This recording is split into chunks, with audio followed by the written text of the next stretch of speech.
เป็นยังจังมักผู้สาวทางประเทศสปปลาวครับเว้าคำจ๋ามันก็เว้ากันมวนหู คือกันสำเนียง เป็น เนาะ นั่นศาสนาพุทธกับเป็นศาสนาคือกันเอ็ดกินก็คือกัน กินกระแกงหน่อไม้คือกัน มีผู้ผมมีอเมริงานกันดีจับเป็นแพ็คคู่มา ครับ ตอนนั้นอยากมีอยู่บ่ ตอน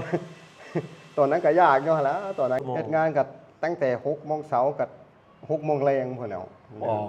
12 ชั่วโมง นี่น่ะสิเอาเวลาได้เราไปเที่ยวไปหยัง เนาะ สุขีมันเสมอมันคือเก่าความทุกข์อย่าให้ได้ความไข่อย่าให้มี10 ปีล่ำ20 ปีล่ำมาพบพ่อกับบ่าวเดชเทื่อนึงเด้อพี่น้องมื้อนี้นะครับผมมาพบพ่อกับบ่าวเดชแล้วก็น้องฝนคนงามเดี๋ยวสิให้เพิ่นเข้ามาสวัสดีทักทาย FC ทุกท่านนะครับมื้อนี้สิพาไปเบิ่งนะครับผมเฮือนผู้บ่าวน้องฝนกับบ่าวเดชนะครับผมครับน้องเดลต้าสวัสดีท่านผู้ชมหน่อย สวัสดีค่ะ อ๋อลูกสาวน่ารักจังเลย น้องฝนน้องฝนสิพาไปใส่น้องมื้อนี้นะ ไปเบิ่งเฮือน ไป บ่ เบิ่งเฮือนผู้บ่าว ว้าว ที่เพิ่นหวาน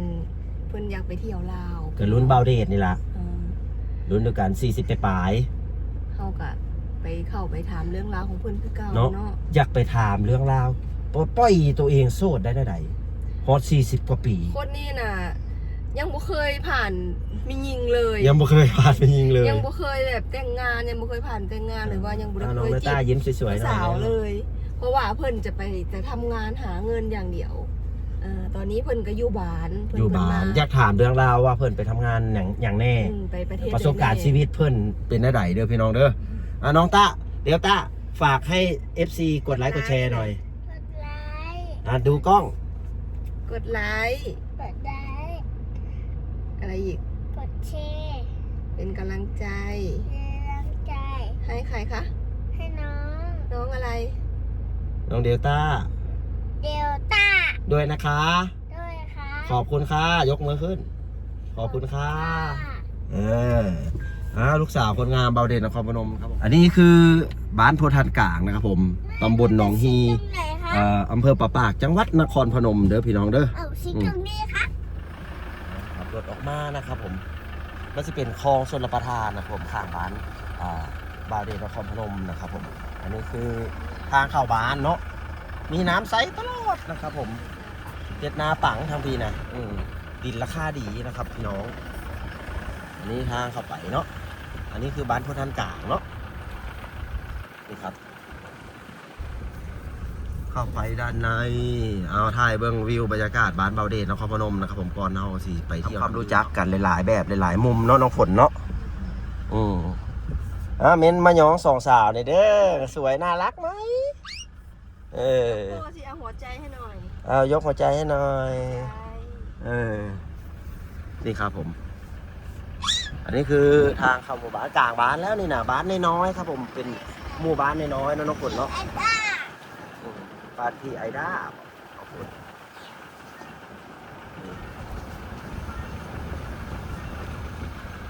แต่ยังบ่เจริญปานใดพี่น้องมันบ่เป็นอำเภอเนาะ70 กว่าหลังคาเรือนนะครับพี่น้องเพื่อนเฮ็ดใหม่ คุณยายกินข้าวเหมือนกันคุณยายกินข้าว นี่เพิ่นกำลังเฮ็ดก่อสร้างพี่ได้เพิ่นมาจากเกาหลีเพิ่นก็สร้างเฮือนแปลงซ่านนะครับพี่น้องส่วนเกษตรนะ ครับขนาดเลย ปลา ครับ แต่ยังขาดคนที่แบบดูแลทางหัวใจ คุณยายกินข้าวดู ป้าแบบนี้ลงไปเบิ่ง ใช่ลูก นี่แหละครับเฮือนผู้บ่าวเพิ่นมาจากเกาหลีกันนี่แหละหลังเฮือนงามขาดอย่างเดียวก็ขาดผู้สาวนี่นะขาดผู้สาวเฮือนก็มีแล้วรถก็มีขาดอย่างเดียวขาดหวานใจ โอ้โหเพื่อนกำลังพักเที่ยงกินข้าวอยู่เด้อพี่น้องเด้ออันนี้บ่น้องฝน แม่น ก็เป็นพี่น้องทางน้องฝนนี่แหละพี่น้องด้วยกันเนาะน้องฝนเนาะ แม่น เอาเดี๋ยวเขาจังมาเล่าเรื่องราวเพิ่นข้างในอีกเทื่อนึงนะครับพี่น้องโอ้เฮือนหลับบักใหญ่เลยเนาะสิได้เจ้าของเฮือนเพิ่นนะโอ้กินข้าวอยู่น้องฝนเอ้ยโอ้หนาวานได้นี่เนาะเป็นการหนาวานกินกับหยังครับกินกับหยังแกงหน่อไม้เป็นตะแซ่บแท้นี่นะ ทางผู้ใหญ่บ้านก็มาซอยได้พี่น้องเอ้ยพี่น้องด้วยกัน สบายดีครับ โอ้โหพ่อแม่ครบเลยนะครับผมอ๋อเฮือนเราหลังมักใหญ่ได้น้องฝนเด้อขาดอย่างเดียวขาดอย่างคนหนึ่งเข้าโอ้ เพิ่นว่าผ่ากับบ่ให้ซักเพิ่นว่ามีเครื่องซักผ้า ผ้ากับบ่ให้ซักโอ้ เครื่องซักผ้าก็ คือดีแท้พุ่นน่ะ ไม่ให้เขาเท่าแล้ว เฮือนหลังมักใหญ่พุ่นน่ะน้องฝนอ๋อเฮือนเราเด้อพี่น้องเด้อไปเกาหลีทำงานอย่างเดียวจนลืมว่าต้องมีคู่ชีวิต ไปเกาหลีอย่างเดียว ใช่เด้อ อืม โอ้ห้องอะไรนี่หลายห้องจังเลยพักนอกห้อง เดี๋ยวบอกได้สิมาสร้างเฮือนหอพ่อเฒ่ามาสร้างเฮือนหอบ่ดีนะ นี่ดีผู้บ่าวกันดีพี่น้องเอาสวัสดีทางผู้สาวลาวเลยสบายดีผู้สาวลาวเลยเนาะส่วนผู้สาวกินข้าวนะ มากินข้าวแล้วกินน้ำไม้นี่ แกงหน่อไม้เขา อาหารคือกัน อาหารคือกันข้างทางพุ่นเนาะ เขาก็สาวเราได้เดี๋ยวสาวเราก็มักอยู่กับ แม่นสาวลาวผ้าขึ้นตะป้าเด้พ่อเอ้ยผ้าขึ้นตะป้าสาวลาวกันดีแม่นอันนี้นะครับมีแต่ผู้บ่าวครับผมทางกันแม่นอันอยู่ในอู่ในกับผู้บ่าวอ๋อเปิดเฮือนเฮ็ดห้องเก็บอันเข่าบ่เนี่ยโอ้ผู้สาวลาวอยู่ได้เลยได้บ่ต้องเก็บเข่าก็ได้สวัสดีครับพ่อสวัสดีสวัสดีครับผม เพิ่นมาสา ไป บ ไหนน้องฝนเฮือน มาสาบเฮือนมาสาบเนาะ นาวานเนาะนาวานลงแขกสาบเฮือนเฮ็ดซานแปลงเฮือนแปลงซานมาตะน้องตะนาได้ซะเดี๋ยวเขาจะมานั่งสัมภาษณ์เพิ่นเนาะไปเกาหลีจักปีแล้วนะเอา หลายประเทศอยู่ หลายประเทศประสบการณ์เรื่องราวชีวิตเรานี่หลายเนาะครึ่งชีวิตเลยได้นี่นะ ไปจนเท่า ไปจนเท่า คนรู้ใจอยู่สิ ตอนนี้เฮาสิมาสัมภาษณ์เรื่องราวกับชีวิตของเอิญพ่อเฒ่าทูลเนาะเพราะว่าได้มีศักดิ์เป็นลูกเคยหลานเคยเพิ่นนะครับพี่น้องเพิ่นมาจากเกาหลีมาบ้าวเด็กสิพามาทำความรู้จักนะครับผมผู้บ่าวการรุ่นด้วยกันนี่แหละประมาณเดียวกันนะเขาจะไปถามอายุเพิ่นเนาะเด้อพี่น้องเด้อเฮาสิเข้าไปเอิญเพิ่นเด้อเอาพ่อเฒ่าทูลครับสบายดี สบายดีสวัสดีครับสวัสดีครับ สวัสดีไปทาง FC เพิ่นเด้อยับเป็นทางการ สวัสดีครับ โอ้ได้ละฮอตเฮือนฮอตซานเลยนะครับผมพาเบิ่งเฮือนเบิ่งซานเด้อบัดละ ครับผมเฮาสิไปนั่งสัมภาษณ์กันอยู่ในเฮือนหรือว่าทางหน้ามันเสียงดังเด้ เอาอยู่ นี่เข้าไป กันมองไหนก็ได้มองไหนนั้นโต๊ะนี่ก็ได้ มันเสียงเข้า เสียงเข้าบ่ เสียงน้องอะนะโอ้บางเฮือนทางในก็ได้นี่นะนำพี่น้องเอาติดตามติดชีวิตผู้บ่าวนะครับผมเพิ่นยังโสดแท้บ่ครับนี่ โซดเทแล้ว งามนี่แหละงามพอดี พอดีบ่ ดีงาม อ้าว อันนี้แล้วบ่ โอ้ย นี่แบบบ้านๆเฮา แม่น แบบภาษา อยากให้เจ้าเล่าถึงประสบการณ์เล่าถึงประวัติตัวเองนี่แหละว่าตอนนี้อายุเท่าไหร่เกิดปีไหน เกิด เบิ่งทางผู้ชมอยู่ เดี๋ยวนี้มันก็เท่าไหร่จังปีแล้วเนี่ย2,521กับ48ปีแล้วเดี๋ยวนี้ก็ได้ 21โอ้เกิดก่อนบาวเดชปีนึงแต่มีซักในหลานเคยเพื่อนเอิญพ่อเฒ่า พ่อเฒ่าเนี่ยครับผมกับรุ่นราวไกลๆเดียวนี่แหละเนาะ ไปนอกก็ตั้งแต่30 เอาเริ่มเล่าเลยครับผม 34ปีบ่คือ33นี่แหละไปปี54 โอ้ไปตอนวัยที่เป็นผู้ใหญ่แล้วเราก็ไม่ได้ไปยังบ้าว ไปเกาหลีปี54 ประเทศแรกที่ไปประเทศไหน ประเทศแรกไปอิสราเอล เอาเล่าไปเลยเดี๋ยวผมปิดก่อน อิสราเอลนี่ ไปจากปี เสียงดังเข้า ไป3 ปี 8 เดือนอิสราเอลไปตั้งแต่จบทหารนั้นตั้งปีแล้วจบทหาร จบทหารเซาเอส เซาเอสจบทหารเซา เจ้าคือว่าไป30 กว่าปี ไปใช้บ่เริ่มแรกดี อ๋อเอาเรามาเลย เริ่มแรกคือไปอิสราเอลก่อนไปอิสราเอลใน3 ปี 10 เดือน 3 ปี 10 เดือนไปเฮ็ดงานยังครับ งานเกษตร งานเกษตร งานเกษตร แม่นหยังงานเกษตรอยากรู้ งานเกษตรกับงานทั่วไปฮะแล้ว เก็บผักผลไม้หรือว่าปลูก พ พ่ วก นยาบ่ พวกแอปเปิ้ล อ๋อแอปเปิล พวกแอปเปิลพวกอะพาซิก ไม่ ไม่ หยัง กะเลยนานี่นะ โอ้ บ้านเฮาของมาอย่างละมาก มักแตงบ่ มักแตงก็มีมักแตงกัน ซูชินี้ มักแตงก็มี อืม องุ่น องุ่น องุ่น แสดงว่าเฮ็ดเป็น เอฟเป็น โอ้ องุ่น อยู่จักปีครับอิสราเอล 3 ปี 10 เดือน 3 ปี 10 เดือนโอ้คือสิได้เงินมาหลายอยู่ตอนนั้นเนาะ โอ้ตัวนั้นมันก็เงินมันกว่า เงินเดือนเท่าไหร่ตอนนั้น เขาให้วันละ91เช็ค เงินเช็ค อ่า เดี๋ยวนี้เช็คหนึงต่อเงินบาทเท่าไหร่ แล้วก็ ประมาณเอา มันได้เช็คแล้ว12 บาทบ่เคยตะกี้ โอ้1/12ตะกี้เดี๋ยวนี้อาจสิแพงขึ้น มันขึ้น แล้วแต่ค่าเงิน มันขึ้นกับเงินดอลลาร์นะ ขึ้นอยู่กับเงินดอลลาร์ถ้าเอาเงินบาทไปแลกดอลลาร์มส่งทอดหลายต่อ เอาไปแลกดอลลาร์ก่อนบอกแล้วจะมาเป็นเงินบาท เอาเงิน เขา เช็ ตี ค เป็นดอลลาร์ก่อน เอาเงินเช็คไปเปลี่ยนเป็นเงินดอลลาร์ออกดอลลาร์จะมาเป็นเงินไทย แต่เดี๋ยวนี้เงินบาทโตะ เงิ เพิ่นไปทำงานเมืองนอกได้เงินเนาะ ว่าเดี๋ยวนี้มันบ่ตกเลยเดี๋ยวมันได้หลายแล้ว ได้หลายเลย เดี๋ยวนี้ เพ เขา ราะ ได้ แม่นเงินบาทค่าต่ำ34พุ่นเลย33 34 เดี๋ยวนี้เงินมันได้5 6,000 7,000 8,000พนละมั้งเงินเดือนเขา มันขึ้นได้พี่น้องเว้ย มาไปอิสราเอลแล้วก็ไปไต้หวันแล้วบัดนี้ โอ้ย2 ประเทศแล้ว ถือ ไป ว่า ไต้หวัน ได้ไปเที่ยวน้ำเนาะ ไต้หวันนี่ก็ เฮ็ดงานหยังครับไต้หวัน งานโรงงานงานไต้หวันงานโรงงาน โอ้โรงงานอย่างอิเล็กทรอนิกส์ โรงงานไกล ฮะโรงงานไก่ โรงงานไกล บ่ข่าวเถอะบ่ มันกับธรรมดาได้เพราะว่าใส่ผ้าปิดดังหน้า แมส ใส่แมสผ้าปิดปาก อืมเฮ็ดแผนกใดครับ แผนกแพ็คของครับนะพวก แพ็คของอยู่เมืองหยัง อยู่ยงคังไทยนาน เอา FC ผู้ใดอยู่แถวนั้นนะครับผมยงข้างก็สิฮู้จักนี่เนาะ ยง ไท ข้าง เป๋บ่ มอไทเปอยู่ทางเหนือพุ่น โอ้ ไทเปเผาหยวน อันนี้อยู่ไทย เกา นา สงมีบ่เกาสง เกาสงอยู่ล่างสุด โอ้ ล่าง บาวเดชเคยได้ยินชื่อนะครับพี่น้องแต่บ่เคยไป อันนี้อยู่ไทยนาน ไทยหนาน ยงข้าง ยงข้างไทยหนาน อืม ภาคใต้หรือภาคเหนือ ประมาณภาค กลาง ภาคกลางตอนใต้เนี่ยนะภาคกลาง ภาคกลาง ภาคกลางตอนใต้เนี่ย เรื่องราวชีวิตตอนนั้นเป็นอะไรตอนอยู่ไต้หวันดีขึ้นแล้วบ่ ตอนอยู่ไต้หวันมากกับตอนนั้นมันน้ำเป็นวัยรุ่นมากกับทั้งหาเงินเนี่ยทั้งเล่นทั้งม้วนไป ทั้งเล่น นะ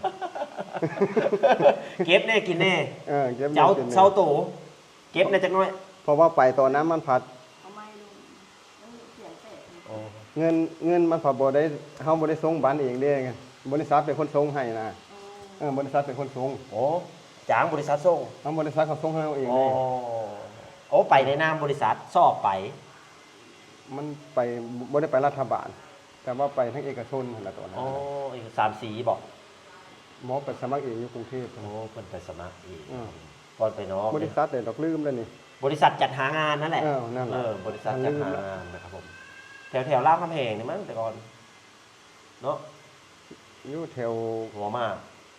บางแคผมบ่เฮ้ย โอ้บางแคหลายบริษัทะครับ มันหลาย บริษัทจัดหางานนั่นแหละพี่น้องโดยรวมแล้วก็ข้างบนแนะนำดอกเนาะแล้วแต่ผู้ใด เดี๋ยวนี้ ไปหา เสียอยากไปถ้ามีแต่ไปทั้งรัฐบาลเอา อืม เห็นรัฐบาลมันไปแบบเงินเท่ากับบ่ได้เสียหลาย มันคงที เสียแต่ค่าเครื่อง อืม เออ เวลาเกิดอุบัติเหตุเกิดอย่างมามีรัฐบาลช่วยเหลือเนาะ เพราะว่ามันมีประกันสุขภาพมันแม้ว่ามันง่ายมันทุนต้นทุนน้อย อยากถามเงินเดือนตอนไต้หวันนะครับ หลายซ้ำอิสราเอลบ่ บ่ซ้ำเลยไต้หวันเนี่ย ฮะ ตอนไปได้15,000 15,800บ่คือจังได๋นี่ล่ะ ไต้หวันจุดมาอยากพอๆกับไทย อ่า เดือนไทยเท้าโตบ่ เดือนไทยประมาณไทย เท่าตู่ ไทยก็สิประมาณมัน9,000หรือบ่หมื่นน่ะมั้งปีนี้ตอน แม่นบ่ สมัยน่ะ ซีเงินเดือนหลายมันแล้วอยู่ไทย สองคิดว่านะ ตอนอายุจักปีไปไต้หวัน ไปไต้หวันทันสิประมาณ28นี่ล่ะ 28 เมื่อ28ก็29เนี่ยเพราะว่า30ปีฮะอยู่ไต้หวันอยู่ตอนนั้นอยู่30ปี โอ้ตอน30ปีก็ยังอยู่ไต้หวันอยู่ อ๋อ แสดงว่า อยู่ไต้หวัน 20ไปปลาย อ่า พอ30ยังอยู่ไต้หวันอยู่นะครับพี่น้อง ไต้หวันมากราฟมาปีได้แล้วครับ บ่มีผู้สาวบ่ไต้หวัน บ่มีแล้ว มีบ่มีคุยเลยบ่ มีโรงงานก็มีแต่ผู้ชายล้วนๆนี่โรง มี งาน แต่ผู้ชายญาติกระตื้ม เออเขาเว้าว่าไปไต้หวันมาปุ๊บนี่สิมีได้เมียตอนไต้หวันน่ะนะครับว่า มันพอบ่แม่นจังซั่นไปไต้หวันพันมีแต่บักเทิกล้วนๆมีแต่ไม่ยิงมันจะมีแต่ผู้ชาย ไปเทศผู้ว่าวหลายนะ นะครับผมพี่น้อง แถมเขากักไว้ได้เขาบอกเขาห้ามออกนอกทุ่มหนึงห้ามไป ก็เลยบ่ได้ไปลิ้น บ่ได้ไปเล่นไปหยังเห็นไปเขาก็ฮัก เขาเว้าสาว บางที สาวไต้หวันงามขาวมันบอก ไต้หวันกับ คนที่แฮยาวอยู่ว่าเป็นความเขาเว้าอยู่บอก มันก็เป็นบางคนเด้ เป็นบางคน เป็นผู้เฒ่าเห็นเขาตัดผมให้นี่ก็เขาก็เอ็ดยาวอยู่พวกคนแก่ๆเนี่ยนะ ผู้เฒ่าไม่ยิงเด้ ไม่ ไม่ยิงตัดผมบอก ไม่ยิงตัดผมผู้ชายก็ตัดคือกัน สาวขายมากดิ สาวขายมากกับ เคยเซลเคยจีบอยู่บ่ มันก็ เขา งาม เว้าแต่งตัวซิกซีได้ งามอยู่สาวขายมากเนี่ยแต่ อั มัน นนี้ ส่วนใหญ่แล้วมันบ่แม่นคนเกาหลีคนจีนเด้ คนใส่เวียดนาม คนเวียดนามเข้ามา ไปแย่งอาศีไปแล้ว เป็นคนเวียดนามคนจีนก็มีสาวขายมาก อันนี้แหละ เรื่องราวชีวิตเนาะ อืม สุดท้ายไปเกาหลีบ่ สุดท้ายก็มาแต่พ้นแล้วก็ เอาจากปีใดไปเกาหลีบัดนี้นะ ปี ประเทศที่3บอกนี่ฮะ 5ประเทศที่3 ประเทศที่3คือประเทศสุดท้ายที่สิไปแล้ว นั่นแหละ เอาเรา ประเทศนั้นมา ไปเกาหลีปีใด ปี2554ไปเกาหลีนะ 2554โอ้ 54 ดา5กระไปนี่นะพี่น้องเอ้ยปีนี้ปี6เก่าเนาะ อ่า ก็ไปก็ใช้เวลาไปจักแท็กไปถึกตองรัฐบาลอยู่บ่ครับ ไปถึงตรงนั่นนะ สอบ ชอบเอา ไปเรียนอยู่ไส ไปเรียนอยู่อุดร อยู่อุดรครับ เรียนอยู่อุดร มีหลายนะโรงเรียนอยู่อุดรแบบน้องฝนนี่ก็ไป เรียน อุดรเนาะ เดี๋ยวนี้มันมาอยู่นครแล้วเดี๋ยวนี้โรงเรีย มีได้นครเนาะ นครก็มีนะครับ แถวนครก็ได้ ไปปี54ก็ได้งานเลยเนาะคือเขาสอบติดแล้ว สอบ เอาเล่าถึง เขาสอบ เรียนจั ปุ๊ ก บ เดือนสอบติด เดือนใดแล้วก็ เรียน ไปแบบใดฮะ เรียนแค่เดือนเดียวเท่านั้นนะมันก็เขาให้ เก่ง สอบ เทะสอบติดเลย ถ้าสอบผ่านปุ๊บเขาก็ให้เขาซื้อวีซ่าออกเข้ามาเขาเรียกเขาปุ๊บเขาก็ให้เขาวางเงินวางอย่างเลยค่าตั๋วเครื่องบินแล้วกัน ท่อใดครับ ตัวเครื่อง ไปถึกตองเลยเท่าไหร่ ตัวเครื่องบินเนี่ยก็ประมาณ25,000สมัยตะกี้นะ 25,000โอ้โอเค สรุปแล้วเงิน50,000เนี่ยเขาถือไปอีก50,000 เหลือ ถือไปอีก25,000 เหลือ อืม โอ้ภายใน50,000นี้ ภายใน50,000 พอมันเป็นถึกตองของรัฐบาล พอมาถึง ไปแรกๆสตาร์ทอัพนี่เงินเดือนเท่าไหร่ครับ 1,50,000 1,50,000กีบ บอล50,000บอล วอนเท่าไหร่1,50,000วอน30,000บอก 1,50,000นี่ก็สิประมาณ30,000ได้แหละ 30,000เนาะ ประมาณ คือว่าหลายได้ งานเกษตร งานเก เฮ็ด ษตรง านหยัง งานเกษตรง านเกษตรแม่นหยังล่ะ งานเกษตรนี่ป้าเห็นมันบ้านเฮานี่มันหยังครับว่า เลี้ยงหมูเลี้ยงเป็ดเลี้ยงไก่เลี้ยง บ่อันนั้นมันปศุสัตว์ปลูกผักเนี่ยเกษตรปลูก โอ้ ผัก แล้วปศุสัตว์ เขาเรียกมินารี มีนาลี เออ ภาษาเกาหลี ภาษาเกาหลี ภอังกฤษ มินารีภาษาเกาหลี แต่ว่าภาษาไทยเฮาเขาว่าหันไม่หยังหนอ เกษตรกร พักเป็น บ่ พักบ่ซื้อพักบ่ ชื่อผักขนาด โอ้ปลูกบ่ ผักหยังหนอเขาว่าหันผัก เป็นใบบ่ครับ กินกับเนื้อย่างบ่ กินกับเนื้อย่างกับแท้ มีนาลี เขาออกหอมๆเลยหน่อยเนาะ มันมันจะหอมได้จังหน่อยนะคนมักกับมักนะเขากินกับเนื้อย่าง กินกับเนื้อย่าง ไปทีแรกมันคือ เนาะ ในร้าน50,000แต่ว่าอยู่ไปโดนๆไปเขาให้ปีละแสน ปีละ100,000วอน ปีละ เพิ่มขึ้น เพิ่มขึ้น แพ็คแรกแพ็คหนึ่งจักปี แท็กหนึงก็คือ4ปี หมด 10 แพ็ค เดือน หมดอายุต่องานนะพี่น้อง 4ปี10เดือน 4 ปี อ่า 10 เดือน เกือบ5 อ่า เอาตีไปซะว่า เขาก็ตี 5ตีไปซะว่า5นะครับผมได้เงินเก็บจากร้าน 5ตอนไปแท็กแรกมันตอนไปแท็กแรกมันให้คนใช้หลายได้ผู้ใดก็ใช้ผู้ใดจะสร้างหันสร้างนี่ ให้เฮือนในซาน อ่า ส่งได้ข่าวไว้ส่งเงินมาเฮ็ดส่งเงินมาเฮ็ดเฮือน ทั้งเฮือนทั้งหยังได้ไปจากนั้นเบิ้งลูกเบิ้งหลานไปฮะแล้ว เนาะเลี้ยงลูกเลี้ยงหลานน้องฝนมื้อนี้แหล้วเนาะ เงินเก็บมีกับซ้ำว่าบ่เก็บให้ยายถือแน่นั่นก็อยากใช้ก็ให้เขาใช้ไป คือเรามีทุนทองมาแล้วจากอิสราเอลจากไต้หวันมีทุนแล้ว อันนี้คือไปไซต์ไปจ่าย ทุนตัวนั้นแต่มันกับซ้ำว่าบ่มีปานใดได้เพราะว่ากลับมากับประเทศพ่อเสียเลยซะ โอ้ พ่อเสียเอ็ดหันเอ็ดงานหันงานนี่ ก็เลยเฮ็ดงาน มันก็เลยเอาไซส์ไปหมดเด้ จัดงานทางอีสานเมื่อเศษ2เศษก็ได้พี่น้องเลยบ่ได้คือ ก็สิไปเกาหลีก็บ่มีเงินได้เงินหมดได้ก็สิไปเกาหลีเอ็ดนาขายเข้าก็ได้อยู่แสนกว่าขายเข้าฮะ โอ้ ปี โอ้ได้ปานนั้นบอก ได้แสนกว่าแต่ว่าหักต้นทุนออกไปแล้ว70,000ได้กำไรอยู่ หน้า 70,000 7-6 50,000 ได้กำไรอยู่40,000นี่แหละ 40,000 50,000 เพราะ นาจากไรครับเอาย้อนมาบ้านเฮา นาประมาณ20กว่าไร่นี่แหละ นาเป็นหลายแล้วพี่น้องเอ้ยนี่นะเออ ข้าวหางาม พ่อแม่เสียแล้วเนาะ พ่อแม่เสียบ่ตอนนี้นะ ตอนนั้นพ่อแม่เสียแล้วก็เลย พ่อใหญ่ไม่ใหญ่นะครับผมเสียเป็นผู้ใหญ่บ้านเนาะ นั่นเป็นพยาบาลพ่อเป็นพยาบาล พ่อเฒ่าเนี่ยเป็นผู้ใหญ่บ้านนะครับแม่เป็นผู้ไทย ผู้ไทยเรียนรู้ เป็นชนเผ่าผู้ไทยเรนูนครนะครับพี่น้องไปเคยมาเนี่ยครับคงสิหูเนาะเอ้าย้อนกลับไปเกาหลีต่อครับผม เกาหลี แท็กที่2 แท็ก2หมอ แท็กที่2บาท แท็ก 5 ปี 2 แท็ก2เขาก็ว่ารีอินเตอร์แหละเห็นไหมรีอินเตอร์เข้าไปมันทำงานดีเขากัด ไม่ยังรีอินเตอร์ เห็นทำงานดีก็ ขอ คือ ให้ ว่า ฟัง เห็นทำงานดีเขากัดให้เขาเข้าไปยุ่งมองเก้านะเขาว่ารีอินเตอร์เข้ามาไหม กลับมาอีกครั้ง เห็นทำงานดีนะทำงานบดีเขากับบอโต้ให้ แสดงว่าเจ้าได้ทำงานดี ก็ถือว่านายจ้างคิดว่าทำงานดี ที่เดิมหรือเปล่าครับที่เดิม ที่เดิมมองเก้าอะไร เอ้าบ่เบื่อบ่เซ็งบ่ บนมันก็ธรรมดาเนี่ยงานกับงานอันเดียวงาน เอาบัดนี้อยากถามเนี่ยการลิ้นการอยู่การกินทั้งพุ่นเด๋ ทั้งพุ้นน่ะ มีบ่ลิ้นบ่กินไปไหนบ่อยากเล่าถึงบริเวณรอบๆบ่ฮะ มอง สาวไทยมีบ่ มองอันนะครับบอกเอาตั้งแต่เริ่มงานก่อนนี่ เล่าไปเลย เห็นไหมสมมุติว่างานนี่ก็คือกับข้าวกับน้ำเราเกษตรมันสิดีกว่า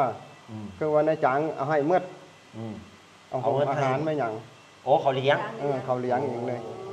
เอามันสิดี แต่ว่าเลี้ยงคนงานบ้านนี่ เอา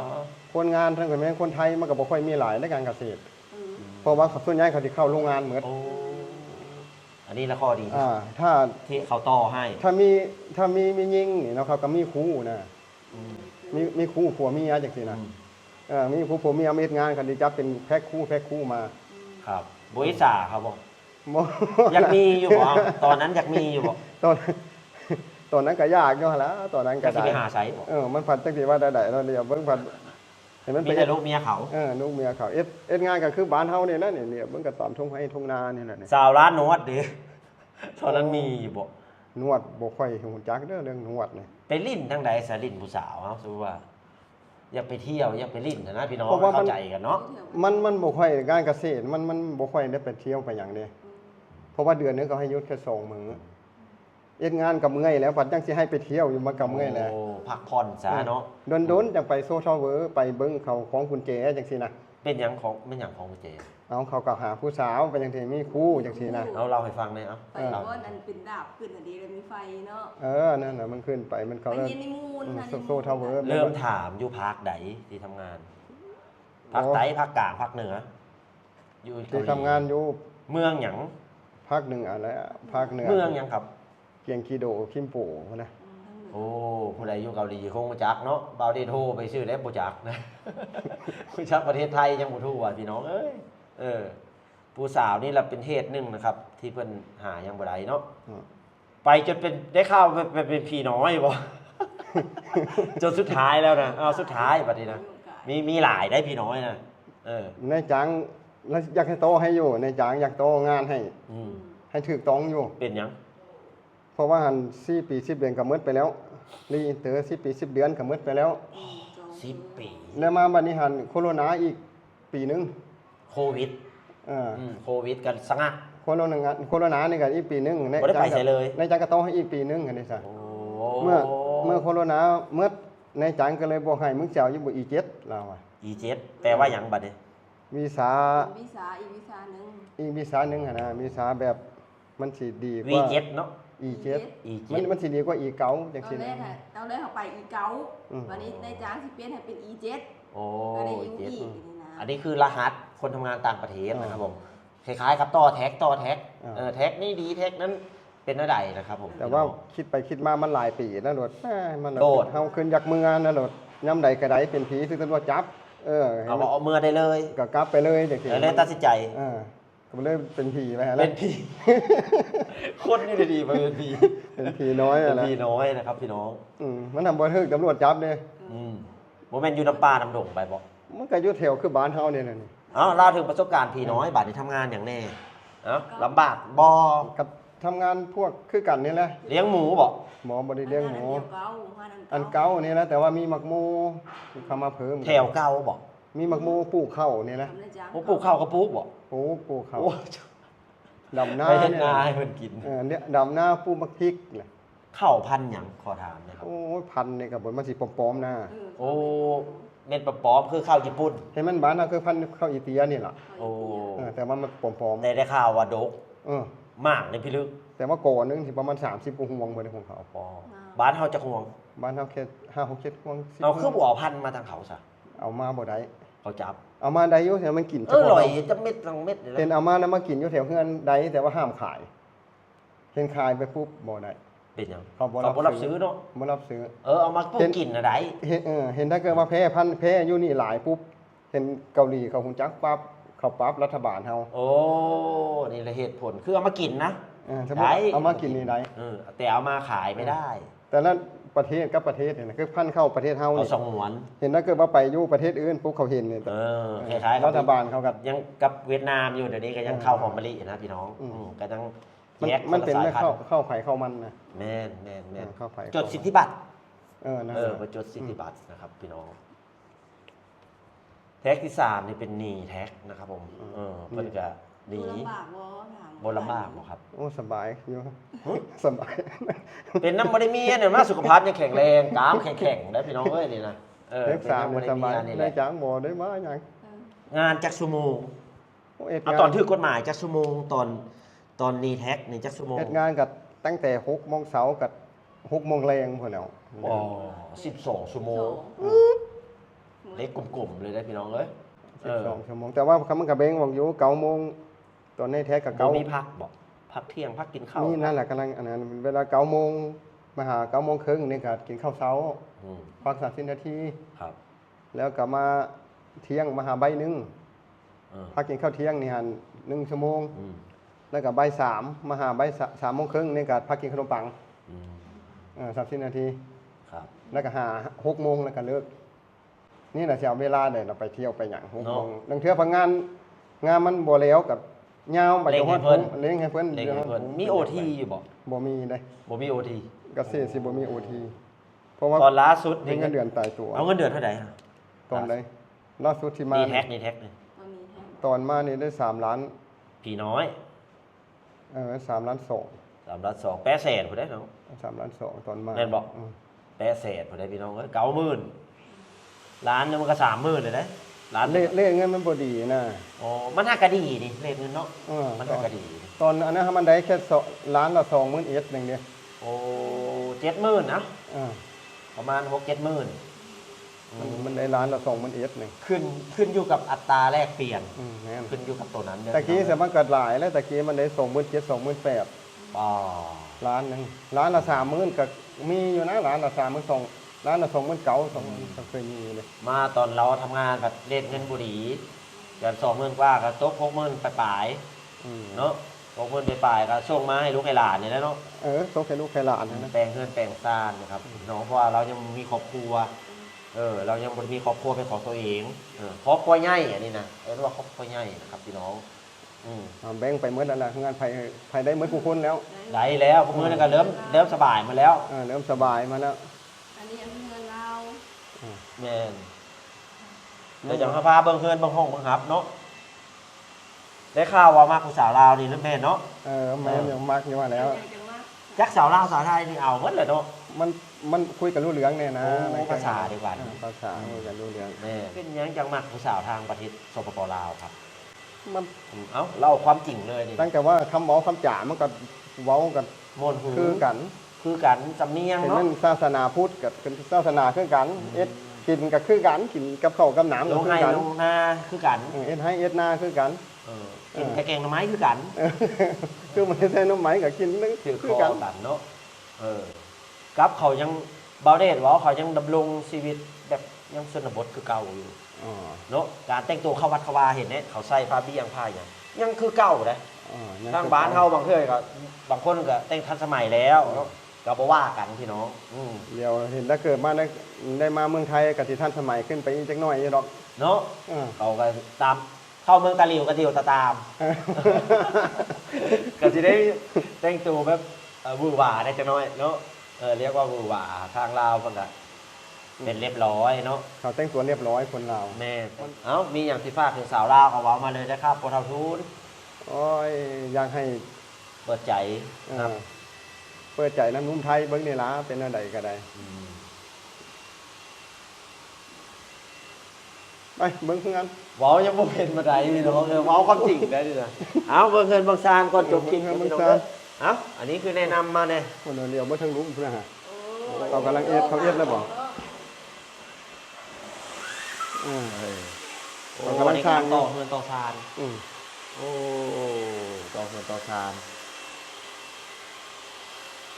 เฮือนกัน อัน จัง นี้ใน เอ็ด เฮือนเนาะนี่เนาะ ในเฮือนยังเอ็ดยังบ่สมบูรณ์ เฮือนบอกย่อยพี่น้อง เออ เฮือนมีห้องพระห้องเจ้านำได้นี่นะอ้อยห้องพระก้อนนี่นะก็นี่แม่เท่าใหญ่ก็ดี อืม เอ ห้อง อ พระ ในป่านี้ อืม เออ โทรทัศน์ยังไงว่าสิไปขายเลยบ่มีเบิ่ง โอ้ อันนี้ก็ห้องนอน2ห้อง ห้องนอนนี่ห้องส่วนตัวบ่ต้องเปิดก็ได้ ห้องน นี่ อน เก็บ 2 ข ห้ อ อง งเนาะนี่เนาะ ห้องเก็บของ เออห้องเก็บของ เมื่อไรเอ็ดแล้วก็สิคุณ เอาเถอะนะพาไปเบิ่งให้เบิ่งหน้านี่นะครับ เออเพิ่นน่ะ เอาจบคลิปซ้ำนี้ก่อนก็ได้ อ่า เอาไว้ EP หน้าเขาจะมาตามติดชีวิตของพวกเราทูนนะครับผมอีกคลิปหน้าเดี๋ยวพี่น้องเด้อติดตามไว้สิไปคุยผู้ใดเบิ่งในคลิปแล้วก็รู้นะครับพี่น้องติดตามพ่อผู้หลายๆเขาบอกเข้าใจเด้อสบายดีสวัสดีครับเอาอยู่ดีมีแฮงเด้อพวกเราทูนเด้อ ถ้าดอกบัได้เพลงได้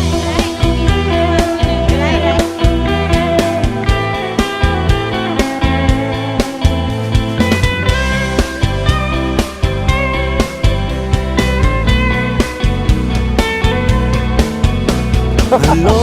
สวัสดีครับผมชื่อบ่าวเดชนครพนมจะขอนำพาทุกท่านไปเที่ยวชมประเพณีวิถีชีวิต เที่ยวล่อไปวันๆมีเธอ มีฉันสบายใจ